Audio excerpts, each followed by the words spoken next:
वैष्णो देवी, जो भारत राज्य के जम्मू क्षेत्र में कटरा नगर के समीप त्रिकुटा की पहाड़ियों पर स्थित है और विश्व की प्रसिद्ध प्राचीन मंदिर है। यहाँ पर लगभग 5200 फीट की ऊंचाई पर स्थित माता रानी का मंदिर है। गुफा की लंबाई 98 फीट है। गुफा में माता वैष्णो देवी की 3 मूर्तियां हैं। देवी काली दाएं तरफ, सरस्वती बाएं और लक्ष्मी मध्य में पिंडी के रूप में गुफा में विराजित है। इन तीनों पिंडियों के एक साथ रूप को वैष्णो देवी माता कहा जाता है। इस गुफा में एक बड़ा चबूतरा बना हुआ है।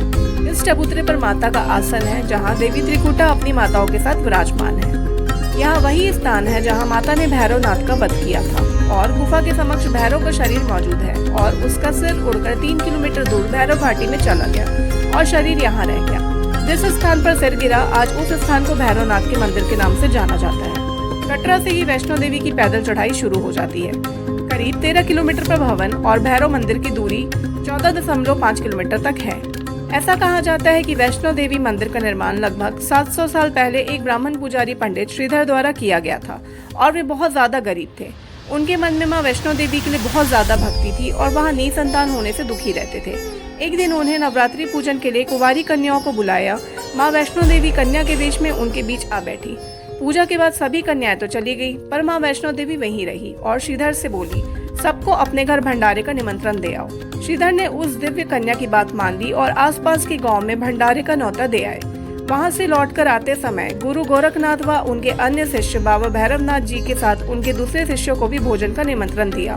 भोजन का निमंत्रण पाकर सभी गांववासी हैरान थे कि वो कौन सी कन्या है जो इतने सारे लोगों को भोजन कराना चाहती है। ब्राह्मण अपनी कुटिया के बाहर पूजा के लिए बैठ गए और दोपहर तक भंडारे के लिए मेहमान आना शुरू हो गए। सभी लोग ब्राह्मण की छोटी सी कुटिया में आसनी में बैठ गए और इसके बाद भी कुटिया में काफी जगह थी। तब कन्या रूपी माँ वैष्णो देवी ने एक विचित्र पात्र में सभी को भोजन परोसना शुरू किया। भोजन परोसते हुए जब वह कन्या भैरवनाथ के पास गई, तब उसने कहा कि मैं तो खीर पूरी की जगह मांस, मक्खन और मदिरा पान करूंगा। तब वैष्णो देवी ने उन्हें समझाया कि यह ब्राह्मण के यहाँ का भोजन है, इसमें मांसाहार नहीं किया जाता।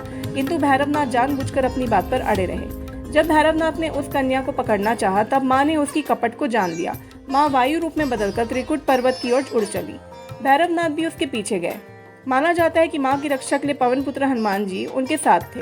हनुमान जी को प्यास लगने पर माता ने उनके आग्रह पर धनुष से पहाड़ पर बांध चढ़ाकर एक जलधारा निकाला और उस जल में अपना केश धोए। आज वह पवित्र जलधारा बाणगंगा के नाम से जाना जाता है। उसके पवित्र जल को पीने या इससे स्नान करने से श्रद्धालु की सारी थकावट और तकलीफें दूर हो जाती हैं। फिर भंडारे के बाद ब्राह्मण कन्या वैष्णो देवी के बारे में जानने के लिए उत्सुक थे, लेकिन अचानक से वैष्णो देवी गायब हो गई और इसके बाद किसी को नहीं दिखी। कुछ दिनों बाद ब्राह्मण को वैष्णो कन्या का सपना आया। उसमें स्पष्ट हुआ कि वह वैष्णो देवी माता थी। कन्या के रूप में आई माता रानी ने ब्राह्मण को गुफा के बारे में बताया। इसके बाद ब्राह्मण श्रीधर माँ की गुफा की तलाश में निकल पड़े। जब उन्हें वह गुफा मिली तो उन्होंने तय किया वह अपना सारा जीवन माँ की सेवा करेंगे और इसके अलावा माता वैष्णो देवी ने उन्हें 4 पुत्रों का आशीर्वाद दिया। कहते हैं कि आज भी पंडित श्रीधर के वंशज यहाँ पूजा करते हैं।